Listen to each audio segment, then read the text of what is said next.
Assalamualaikum warahmatullahi wabarakatuh.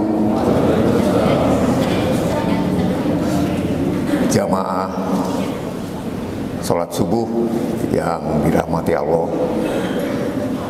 hari ini memasuki bulan Ramadan yang kedua. Kita ucapkan pertama-tama tentunya bahwa kehadiran jamaah yang sangat luar biasa dari hari-hari biasa, mudah-mudahan ini menjadi ukuran tolok ukur warga Permata Bintaro dan sekitarnya untuk bisa terus memauratkan masjid.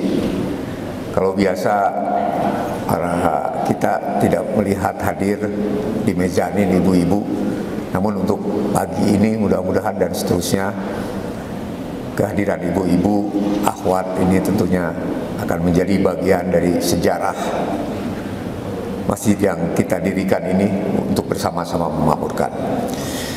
Baiklah, saya sampaikan tentunya sebelumnya alhamdulillahirabbil alamin wassalatu wassalamu ala Rasulullah wa ala alihi washabbihi wa man tabi'ahum bi ihsanin ila yaumil amal ba'd. Hari kedua ini masih tetap materinya ya adalah mengenai masalah fardu kifayah, khususnya dalam menyelesaikan atau tugas-tugas kita sebagai umat di lingkungan yang terdekat untuk supaya bisa bersama-sama untuk agar saya bisa menjelaskan bahwa hari kemarin sudah disampaikan oleh Ketua Yayasan, bab yang pertama adalah mengenai menjenguk. Ini adalah satu bagian yang tidak terpisahkan untuk setiap kajian memakmurkan masjid ini sampai mungkin minggu pertama masih menyangkut masalah yang pertama adalah bagaimana adab menjenguk orang sakit, dan hari ini adalah bagaimana berdoa yang dipanjatkan bagi orang sakit.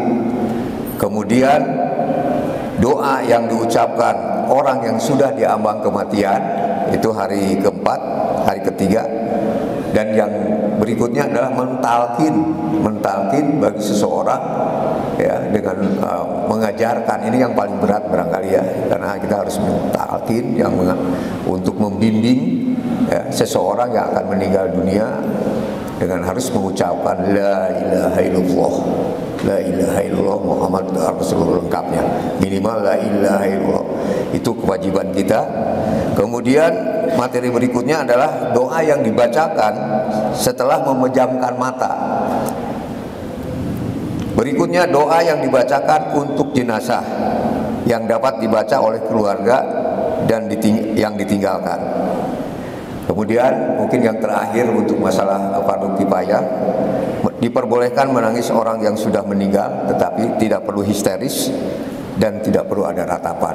Dan yang terakhir adalah tentunya bagaimana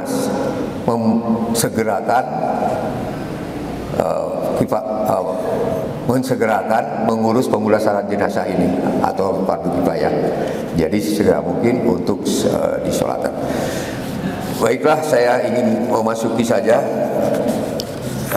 materi yang diberikan oleh Ketua Bidang Dakwah dan Bidang Kultum ini, yaitu temanya doa yang dipanjatkan bagi orang-orang yang sakit.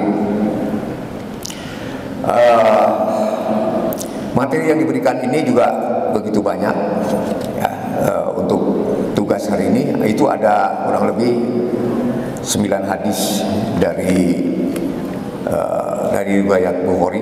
Namun saya ingin membacakan satu saja tugas saya yang ingin mohon maaf kepada bidang dakwah, bahwa ini kita waktunya kultum, sebagaimana kultum adalah kuliah 7 menit.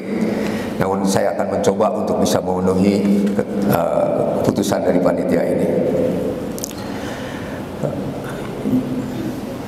Baik, hadis yang ada di materi ini ada 9 hadis, namun saya akan membacakan hadis yang nomor 907 ya. Bismillahirrahmanirrahim. A'udzubillahi minasyaitonirrajim. Hadis nomor 907. wa annahu anna nabi sallallahu alaihi wasallam dakhala ala aqrabihi ya'uduhu wa kana in iza dakhala ala man ya'uduhu qala la basa tahurun insyaallah. Hadis ini adalah hadis nomor 97, hadis riwayat Bukhari bab 6 halaman 624 dari kitab Fathul Bari.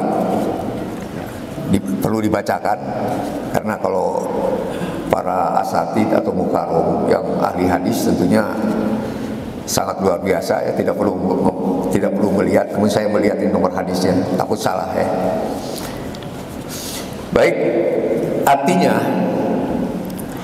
dari Ibnu Abbas bahwa Nabi Shallallahu Alaihi Wasallam pernah masuk untuk menjenguk sahabatnya, ya, sahabatnya. Namun sahabat kali ini adalah sebagai lawannya dalam perjuangan, yaitu dari golongan orang-orang Baduy. Ini hadis mungkin berdasarkan riwayat dari yang disampaikan oleh dari Ibnu Abbas ya. Kemudian dijenguknya beliau dan disampaikan, ini antara lain kalau kita salah satu akan menjenguk saudara-saudara yang sakit ya, tadi sudah sampaikan ayatnya. Nabi Muhammad bersabda, tidak apa-apa, semoga penyakitmu ini mensucikan, insya Allah. Jadi ada berbagai cara upaya dari kita menjenguk yang sakit, bisa juga dipegang secara langsung ya, bukan kita mendoakan safakallah atau safakilah gitu ya. Ini yang langsung tentunya.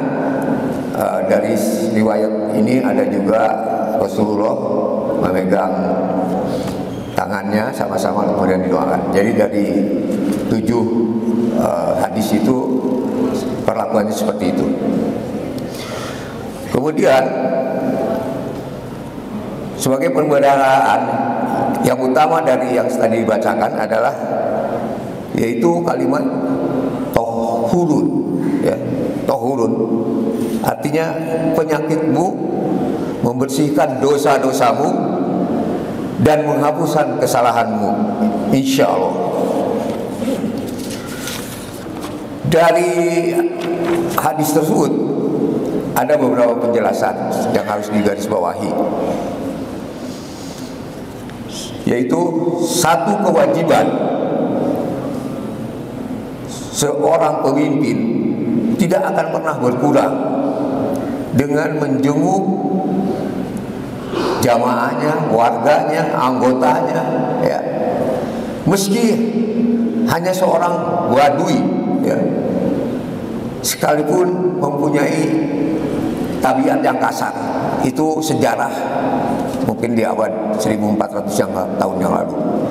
Bersyukur bahwa hadis ini kita masih bisa mendengarkan, dan Masjid Al-Aqsa ini juga bisa menyampaikan beberapa hadis. Masih punya kesempatan untuk memberikan hadis ini kita bacakan. Kemudian berikutnya dari kandungan hadis itu, kehormatan seorang pemimpin yang berilmu untuk menjenguk orang sakit tidak akan berkurang dengan mendoakan orang yang bodoh sekalipun, untuk mengajarkan, meningkatkan akan hal-hal yang bermanfaat. Jadi seorang pemimpin tentunya harus berbagi ilmu, jangan mengedepankan tentang emosi, tentang ketidaksukaan. Silaturahim yang dibangun, termasuk silaturahim yang dibangun di antara jamaah Al-Aqsa yang saya cintai ini. Kepada yang sakit berikutnya agar bersabar, sehingga Allah Subhanahu wa Ta'ala tidak pernah akan murka kepadanya. Yang keempat, disunahkan bagi pembesuk atau penjenguk supaya menghibur orang sakit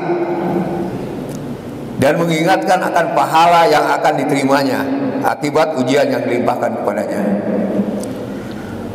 Yang terakhir adalah sebagaimana yang dicontohkan oleh Rasulullah Nabi besar Muhammad Shallallahu Alaihi Wasallam dalam memberikan perhatian sesuai dengan kandungan ayat hadis nomor 907, bagaimana ucapan 1400 tahun yang lalu itu oleh Rasulullah kepada orang Baduy. Namun kita bisa melihat khususnya di negara-negara Anbiya, khususnya di Timur Tengah, ternyata hari ini orang-orang Baduy itu adalah menjadi garda terdepan dalam memakmurkan sejarah Islam. Budaya-budayanya disesuaikan dengan budaya Islam, tidak lagi radikal, ya, budayanya bisa diterima oleh kalangan umat Islam di seluruh dunia. Itulah satu contoh. Oleh karena itu bersyukur kita bahwa telah hadir Nabi besar Muhammad Shallallahu Alaihi Wasallam 1400 tahun yang lalu yang telah memerangi kebodohan. Demikian yang bisa saya sampaikan. Wabillahi taufiq wal hidayah. Wassalamualaikum warahmatullahi wabarakatuh. Alhamdulillah, anak ubi hukum fillah. Assalamualaikum warahmatullahi wabarakatuh.